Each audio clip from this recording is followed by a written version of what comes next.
अगर किसी को मिलती है तो वो सिर्फ और सिर्फ भाजपा के कार्यकर्ताओं को मिलती है।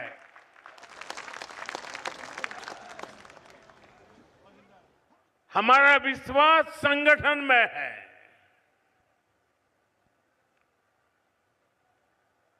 हम राष्ट्र जीवन में परिवर्तन का आधार संगठन की शक्ति मानते हैं और इसलिए इतनी बड़ी तादाद में जमीन की जड़ों से जुड़े हुए कार्यकर्ताओं का दर्शन करना ये अपने आप में बहुत बड़ा सौभाग्य है। साथियों, हम लोग एक ही मंत्र को लेकर के जिए हैं।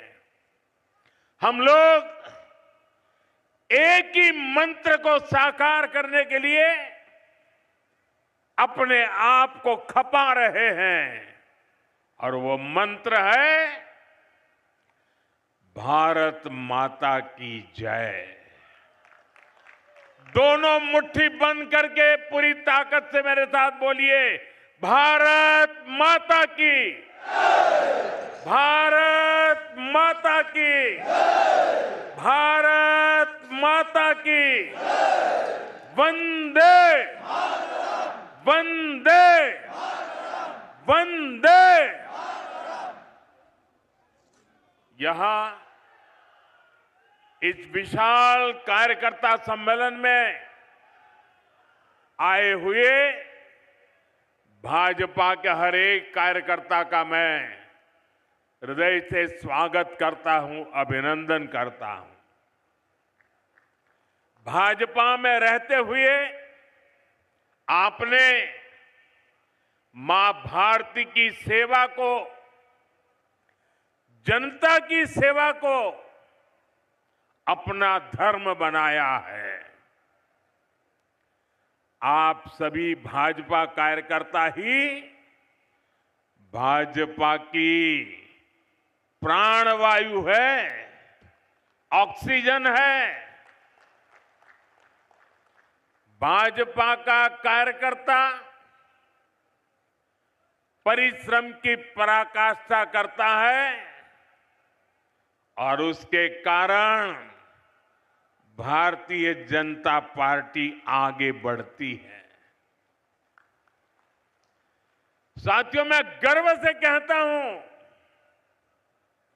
अगर मेरा सबसे बड़ा कोई क्वालिफिकेशन है, मेरी सबसे बड़ी गौरवपूर्ण मेरे जीवन की बात है, तो वो यही है कि नरेंद्र मोदी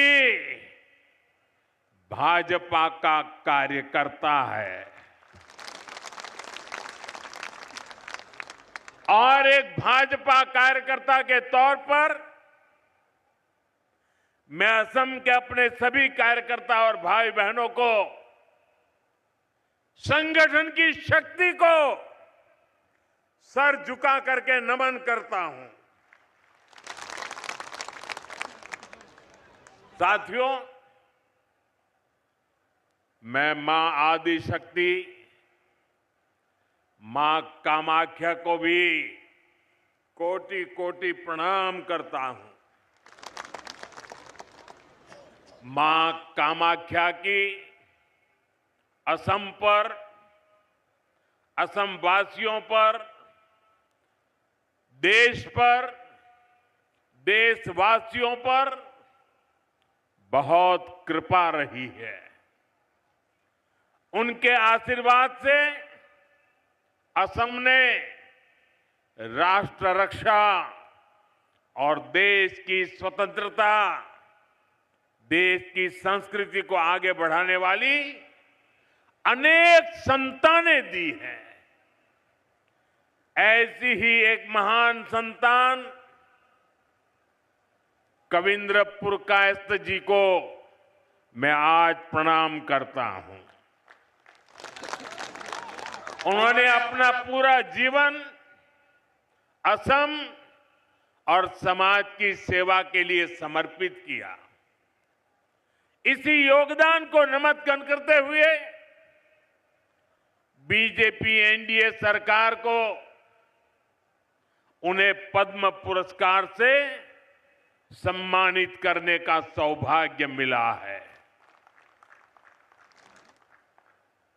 वर्ष 2014 के बाद नॉर्थ ईस्ट के 125 से अधिक महान व्यक्तित्वों को पद्म पुरस्कार मिले हैं। 125 से अधिक। ये दिखाता है कि असम की धरती का,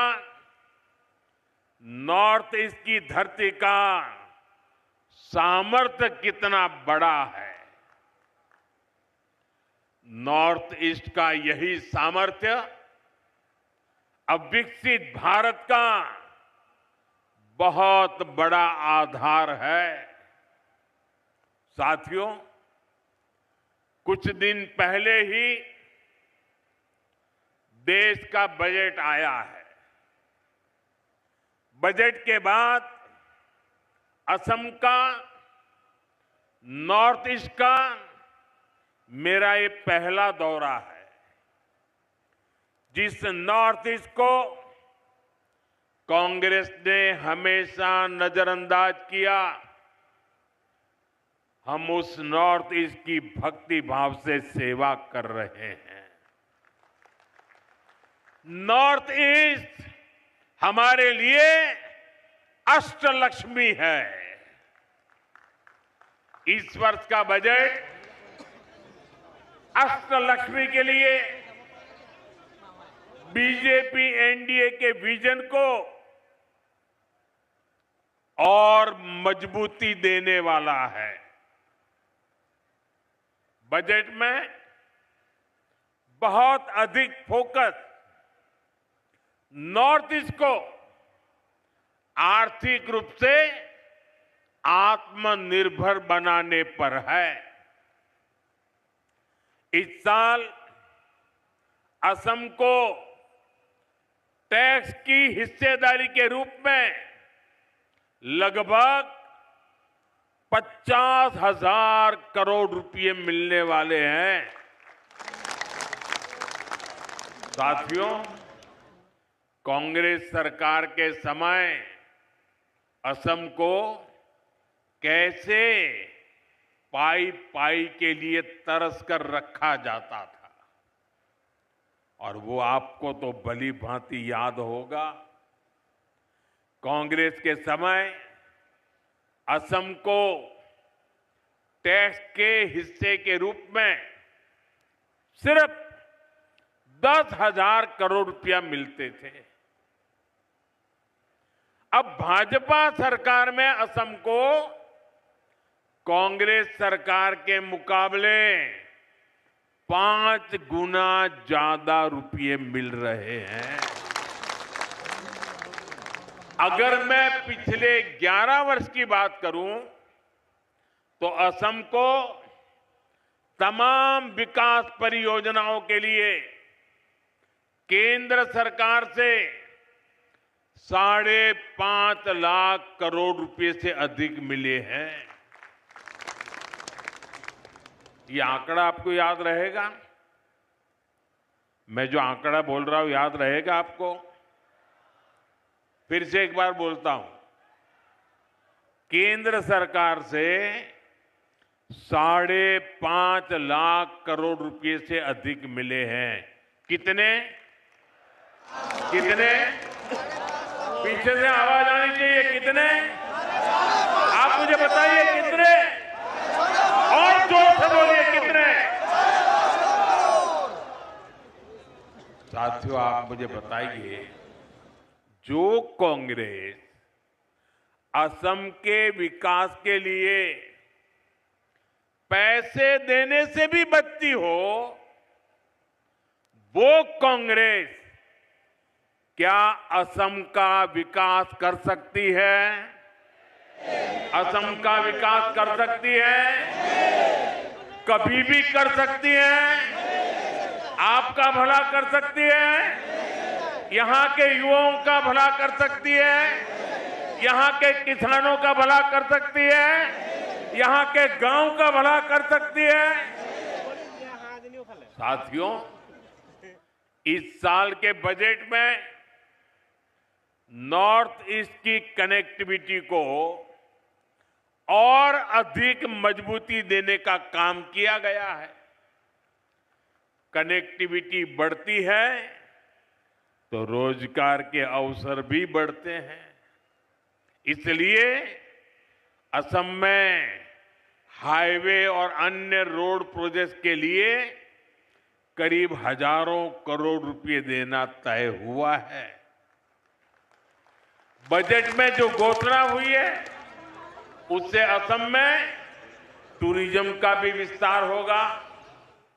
अभी आपने देखा होगा परीक्षा पे चर्चा का कार्यक्रम गुवाहाटी में हुआ था।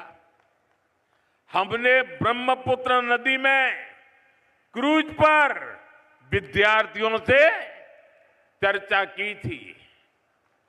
आने वाले समय में ब्रह्मपुत्र पर ऐसे ही रिवर टूरिज्म को और बढ़ाया जाएगा।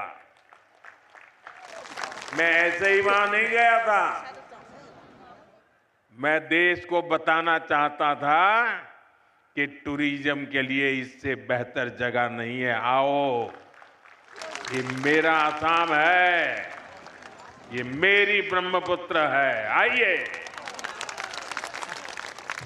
इस बार के बजट में इसके लिए भी व्यवस्था की गई है। साथियों, आज के दिन देश की नजरें असम पर है। सबने देखा कि असम का नॉर्थ ईस्ट का सामर्थ्य क्या है। थोड़ी देर पहले जब मैं वायुसेना के विमान से मोरान के हाईवे पर उतरा, रनवे पर नहीं, हाईवे पर विमान से उतरा,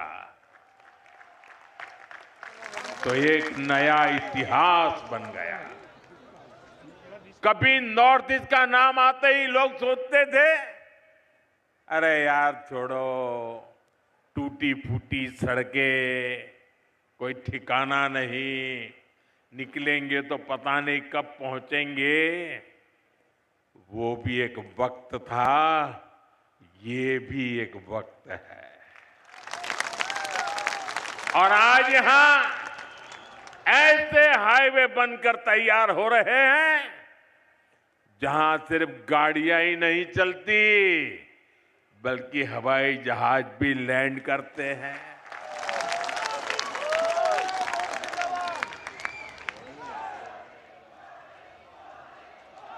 साथियों, आप मुझे बता दीजिए, आपके हाईवे पर विमान लैंड हो, ये आपको गर्व हुआ कि नहीं हुआ? गर्व हुआ कि नहीं हुआ? तो जरा अपना मोबाइल निकालिए और फ्लैश लाइट कीजिए। आपको गर्व हुआ है ना? मोबाइल फोन निकालिए और फ्लैश लाइट कीजिए सबके साथ, दूर दूर तक। ये गर्व की पल है, ये असम का बदलता हुआ मिजाज है। हाथ बराबर ऊपर करके दिखाइए।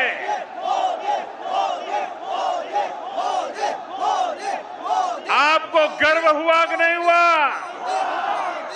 गर्व से मन भर गया कि नहीं भर गया? बोलिए भारत माता की। साथियों, असम का इतना विकास इसलिए हो रहा है क्योंकि यहां आप सभी की मेहनत से बीजेपी सरकार बनी है। यहां के नागरिकों ने भाजपा पर भरोसा किया है। आपने मेरा बूथ सबसे मजबूत, मेरा बूथ, मेरा बूथ, मेरा बूथ सबसे मजबूत की भावना से बूथ बूथ जाकर एक एक परिवार को मिलकर, एक एक मतदार को मिलकर बीजेपी के हर समर्थक को अपने साथ जोड़ा, उन्हें उनके वोट की ताकत का परिचय करवाया और इसी प्रयास से ही असम में बीजेपी की सरकार बनी। असम के इसी आशीर्वाद के कारण, असम के नागरिकों के वोट के कारण यहां लाखों गरीबों के घर बने, लाखों परिवारों में शौचालय की व्यवस्था हुई, पीने का साफ पानी उनके घर तक पहुंचा। आप मुझे बताइए, गरीब को घर मिलता है तो पुण्य मिलता है कि नहीं मिलता है? गरीब के घर में टॉयलेट बनता है तो पुण्य मिलता है कि नहीं मिलता है? गरीब के घर में पीने का पानी पहुंचता है तो पुण्य मिलता है कि नहीं मिलता है? इस पुण्य का हकदार कौन है? इस पुण्य का हकदार कौन है? एक पुण्य का हकदार कौन है? इस पुण्य का हकदार भारतीय जनता पार्टी के बूथ का कार्यकर्ता है। गरीबों को आयुष्मान योजना का लाभ मिला, उन्हें सुरक्षा और आत्मविश्वास मिला। इसलिए इस बार भी आपको ऐसे ही अपने बूथ पर एक एक वोट पर ध्यान रखना है। रखोगे? अब और कुछ मत करो, बस पूरी ताकत बूथ में लगा दो। आपका बूथ विजयी होगा तो बीजेपी विजयी होगी कि नहीं होगी? आपको विजय पाना है तो कहां पाना है? बूथ में विजय पाना है। साथियों, आज देश को सिर्फ एक और इमरजेंसी लैंडिंग स्ट्रिप नहीं मिली है, ये इस बात का भी प्रमाण है कि नया भारत अपनी सुरक्षा के लिए हर तरह से तैयार हो रहा है। आज का भारत न सिर्फ अपनी सीमाओं को सशक्त कर रहा है, बल्कि देश के दुश्मनों को उनके घर में घुसकर जवाब भी देता है। साथियों, आज ही पुलवामा हमले की बरसी है। मैं इस हमले में जान गंवाने वाले मां भारती के वीर सपूतों को नमन करता हूं। इस आतंकी हमले के बाद भारत ने जिस तरह आतंकियों को सजा दी, वो पूरी दुनिया ने देखा है और कुछ लोग तो आज भी कांप रहे हैं। अभी आपने भारत की ये शक्ति ऑपरेशन सिंदूर में भी देखी है। लेकिन साथियों, मैं आपसे जानना चाहता हूं, क्या कभी कांग्रेस से हम देश हित के लिए इतनी हिम्मत के साथ फैसले करने की ताकत थी क्या? वो कर सकते थे क्या? वो ज्यादा से ज्यादा बयान दे सकते हैं, वो कुछ नहीं कर सकते। जो कांग्रेस भारत को राष्ट्र मानने से भी इनकार करती हो, जो सवाल करते हैं कि मां भारती क्या होती है, जो मां भारती के नाम तक से परहेज करती हो, जो मां भारती के प्रति जरा सा सम्मान तक नहीं दिखाते, वो कांग्रेस कभी भारत का भला नहीं कर सकती। इसलिए कांग्रेस ने कभी देश की सुरक्षा को प्राथमिकता नहीं दी। कांग्रेस की सरकारों के इसी नकारेपन से पूरा नॉर्थ ईस्ट डर और असुरक्षा में जीता था। कांग्रेस ने हमेशा देश को खतरे में डाल के रखा। कांग्रेस के समय में जब भी सेना के लिए हथियार खरीदे गए, उसका मतलब होता था हजारों करोड़ का घोटाला। साथियों, आज देश अपनी सेनाओं को मजबूत कर रहा है। भारत अपनी सीमाओं पर शानदार हाईवे, शानदार टनल्स, ऊंचे ऊंचे ब्रिज, आधुनिक एयरफील्ड, ये सब बना रहा है, देश की सुरक्षा बढ़ा रहा है। और इसलिए कांग्रेस बौखलाई हुई है। उनको यही हो रहा है कि मोदी सब कैसे कर लेता है।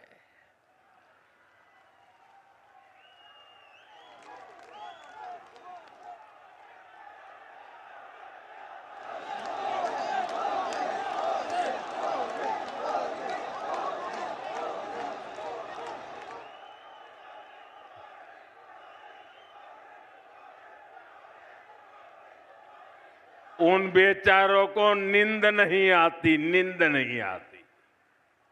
और जब नींद नहीं आती है तो दिन में कुछ भी बोलते रहते हैं।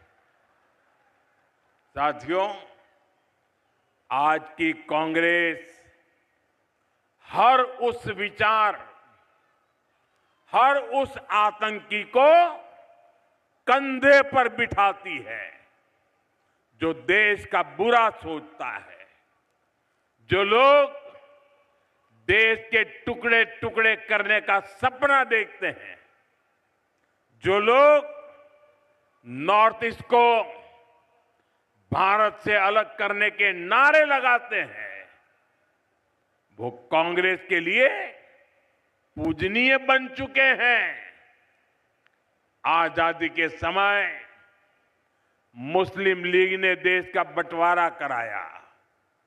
अब आज की कांग्रेस मुस्लिम लीगी माओवादी कांग्रेस बनकर फिर देश बांटने में जुट गई है।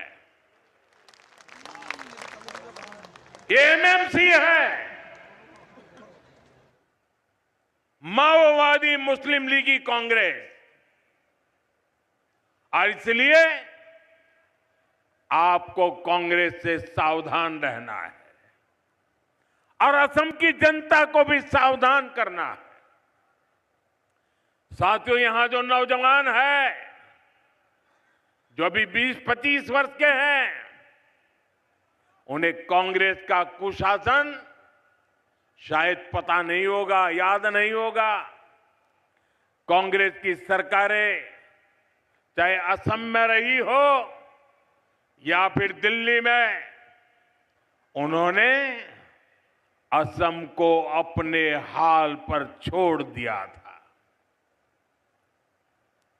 आज जब मैं यहां ब्रह्मपुत्र के तट पर खड़ा हूं तो इस महान नदी का ही उदाहरण देता हूं। असम के विकास में, असम के लोगों के जीवन को आसान बनाने में ब्रह्मपुत्र की बहुत बड़ी भूमिका है। लेकिन कांग्रेस के 70 साल के शासन में ब्रह्मपुत्र को पार करना हमेशा बड़ी चुनौती रहा। आजादी के बाद से लेकर 2014 तक, और उनके तो प्रधानमंत्री यहां से चुन करके गए थे, यानी लगभग 7 दशक में कांग्रेस सरकारों ने ब्रह्मपुत्र पर सिर्फ 3 पुल बनवाए थे। इतने दशकों में कितने पुल? कितने? आप कल्पना कर सकते हैं कि इतनी विशाल नदी और असम की इतनी बड़ी जनसंख्या को जीवन देने वाली नदी पर सिर्फ 3 पुल बने थे। क्या ऐसी हालत में असम तेज विकास संभव था क्या? तेज विकास संभव था क्या? मेरे कार्यकर्ता साथियों, 2014 में आपकी मेहनत का परिणाम था कि मुझे भारत सरकार में देश की सेवा का अवसर मिला, और उसके बाद 2-3 साल बाद आप सभी भाजपा कार्यकर्ताओं ने यहां डबल इंजन सरकार बनाई, और इसका नतीजा क्या हुआ? बीते 10-11 वर्षों में बीजेपी एनडीए सरकार ने ब्रह्मपुत्र नदी पर 5 बड़े पुल पूरे किए हैं। ये आंकड़े याद रहेंगे ना? कांग्रेस की 70 साल की सत्ता में सिर्फ 3 पुल बने थे, लेकिन हमने सिर्फ 10 वर्षों में 5 पुल बनाए हैं। यानी कांग्रेस ने असम को सिर्फ समस्याएं दी, जबकि बीजेपी ने असम को समाधान दिए हैं। साथियों, आज गुवाहाटी के 2 हिस्सों को जोड़ने वाले शानदार पुल का भी लोकार्पण हो गया है। इस सेतु का नाम प्राचीन कामरूप के महाप्रतापी सम्राट कुमार भास्कर वर्मन जी के नाम पर रखा गया है। ये लोग होते तो अपने परिवार पर ही नाम चढ़ा देते। यानी ये भास्कर सेतु असम के आधुनिक इंफ्रास्ट्रक्चर और असम के समृद्ध इतिहास का संगम है। ये इस बात का प्रमाण है कि बीजेपी तेज विकास करती है और विरासत को भी आगे बढ़ाती है। साथियों, इस नए सेतु के बनने से गुवाहाटी देश का एक बड़ा ग्रोथ सेंटर बनने की दिशा में आगे बढ़ेगा। 6 लेन के इस ब्रिज से नौजवान हो या बुजुर्ग, किसान हो या उद्यमी, सबको फायदा होगा। और मैं आपको एक और बात बता दूं, यहां अभी ऐसे कई सारे पुलों पर काम चल रहा है। जब ये सभी तैयार हो जाएंगे तो असम और नॉर्थ ईस्ट के विकास को बहुत तेज गति मिलने वाली है। भाइयों और बहनों, कांग्रेस के दशकों के कुशासन की सबसे बड़ी वजह रही है कांग्रेस की तुष्टीकरण की राजनीति, वोट बैंक पॉलिटिक्स। कांग्रेस ने असम को हमेशा वोट के चश्मे से ही देखा। कांग्रेस ने हर वो काम किया जिससे तुष्टीकरण को बढ़ावा मिले, और हर वो काम रोका जिससे असम का विकास हो। कांग्रेस के समय केंद्र सरकार की योजनाओं को असम तक पहुंचने में भी बरसों लग जाते थे, लेकिन साथियों, बीजेपी ने असम के विकास को, नॉर्थ ईस्ट के विकास को हमेशा प्राथमिकता दी है। बीते 11 वर्षों में देखिए, जब भी कोई नई शुरुआत देश में हुई तो तुरंत उसका लाभ नॉर्थ ईस्ट को भी मिला, कोई भी विलंब के बिना मिला। देश में semi high speed Vande Bharat ट्रेनें लॉन्च हुई तो असम और नॉर्थ ईस्ट भी इससे शुरुआत में ही कनेक्ट हो गया। अभी कुछ समय पहले देश की पहली स्लीपर वंदे भारत ट्रेन असम से ही शुरू हुई है।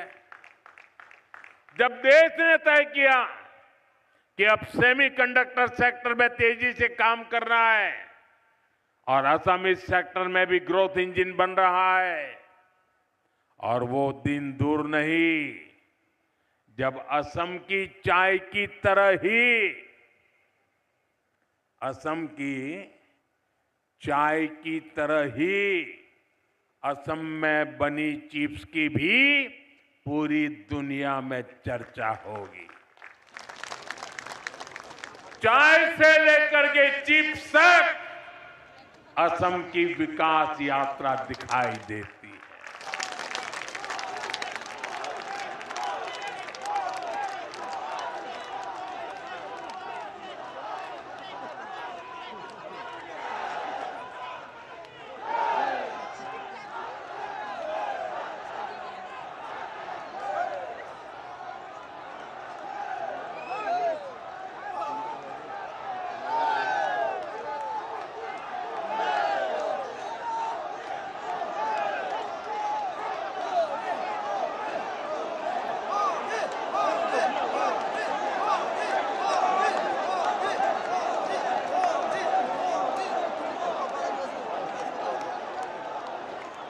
साथियों, असम का ये प्यार मैं कैसे भूल सकता हूं।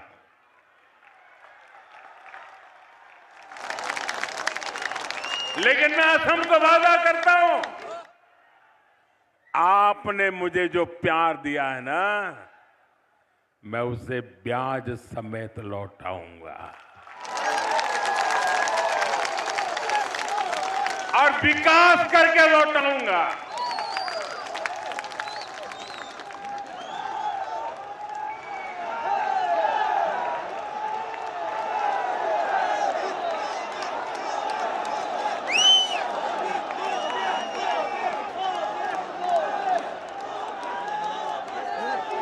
साथियों, मैं आपको डिजिटल कनेक्टिविटी का भी उदाहरण दूंगा। आप देखिए, कांग्रेस के समय में 3G और 4G टेक्नोलॉजी आई, ये 2G के घोटाले भी आए, लेकिन नॉर्थ ईस्ट तक, असम तक उसे तेजी से पहुंचाने के लिए कांग्रेस ने मेहनत ही नहीं की। और जब भाजपा सरकार में 5G टेक्नोलॉजी आई तो हमने क्या किया? हमने इस टेक्नोलॉजी को पूरे असम में, पूरे नॉर्थ ईस्ट में गांव-गांव तक पहुंचाने के लिए काम किया। इस सैचुरेशन अप्रोच के कारण आज गुवाहाटी के युवाओं को हाई स्पीड इंटरनेट का लाभ मिल रहा है। और जब असम में NIC डेटा सेंटर की भी शुरुआत हुई है, ये डेटा सेंटर यहां के नौजवानों को बहुत बड़ा लाभ देने वाला है। साथियों, एक और उदाहरण स्वास्थ्य सेवाओं का भी है। कांग्रेस ने दशकों तक एम्स के विस्तार पर ध्यान नहीं दिया। जब अटल जी की सरकार बनी तो एम्स की संख्या बढ़ाई गई। इसके बावजूद हालत ये थी कि 2014 में देश में सिर्फ 6 एम्स थी। आपने 2014 में मोदी को देश की सेवा का अवसर दिया और आज देश में एम्स की संख्या बढ़कर 20 से ज्यादा हो चुकी है। बीजेपी सरकार ने एम्स गुवाहाटी का भी निर्माण किया है। इसके अलावा असम में कई मेडिकल कॉलेज और कैंसर हॉस्पिटल भी खोले गए हैं और कल ही हमने पीएम राहत स्कीम को भी मंजूरी दी है।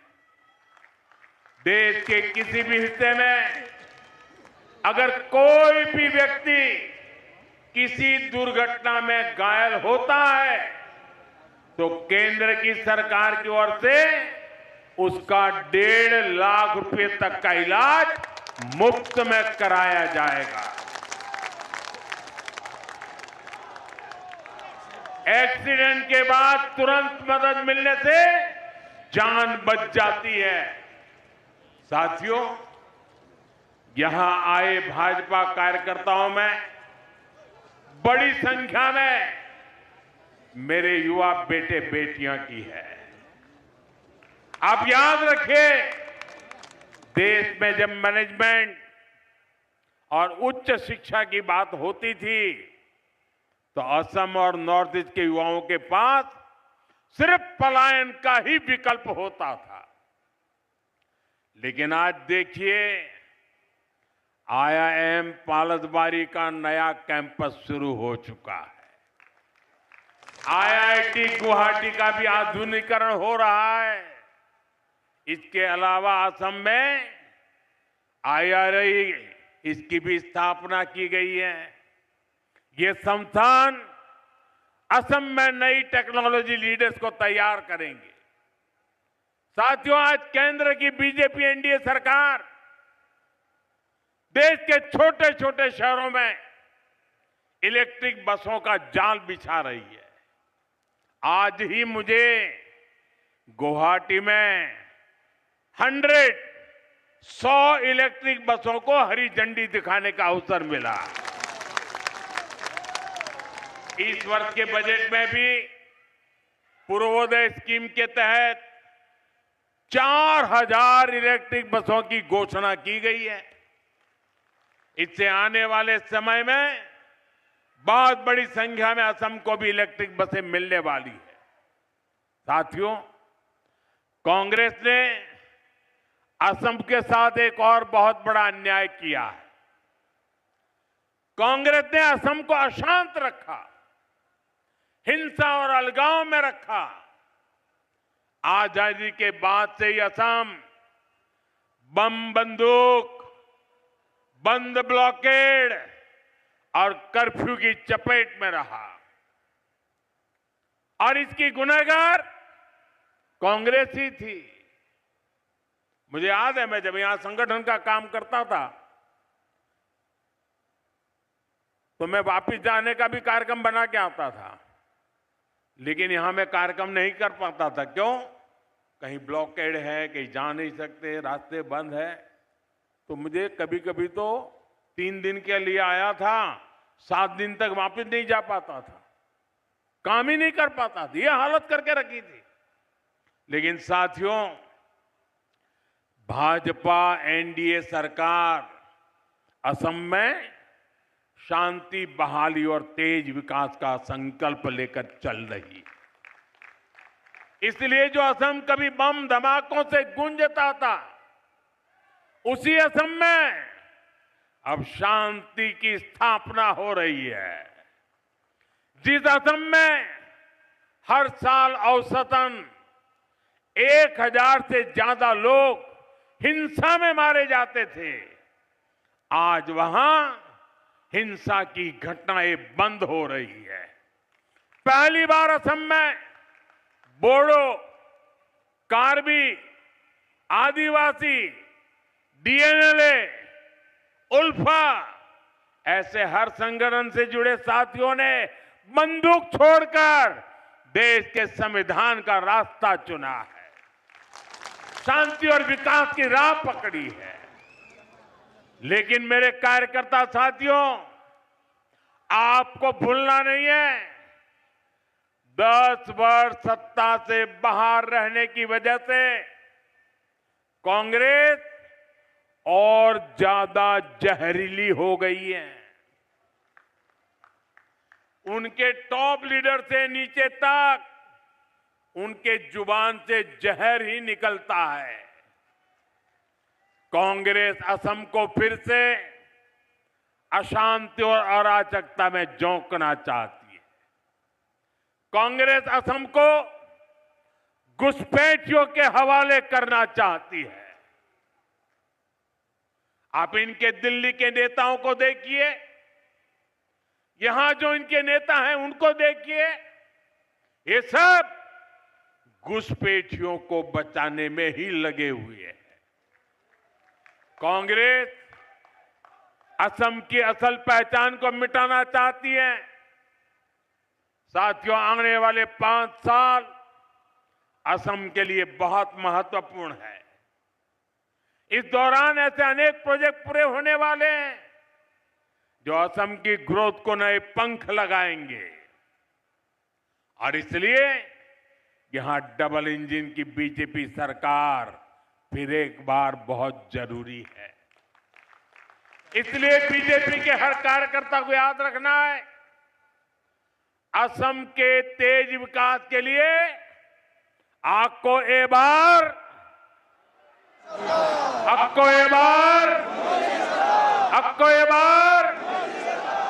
असम के युवाओं को रोजगार के लिए आपको एक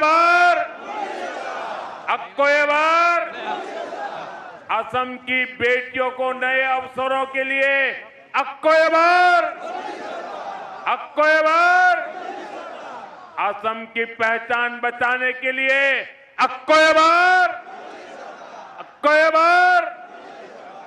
साथियों, आज यहां आप सबका ये जोश देखकर असम की महाविजय का मेरा विश्वास और मजबूत हो गया है। मुझे पूरा भरोसा है, इस बार और बड़े बहुमत से असम में हमारी सरकार की वापसी होने वाली है। लेकिन साथियों, याद रखिएगा, हमें सिर्फ चुनाव ही नहीं जीतना है, हमें निरंतर असम के लोगों का मन भी जीतना है, उनका दिल भी जीतना है। आज के लिए असम के एक एक भाजपा कार्यकर्ता को,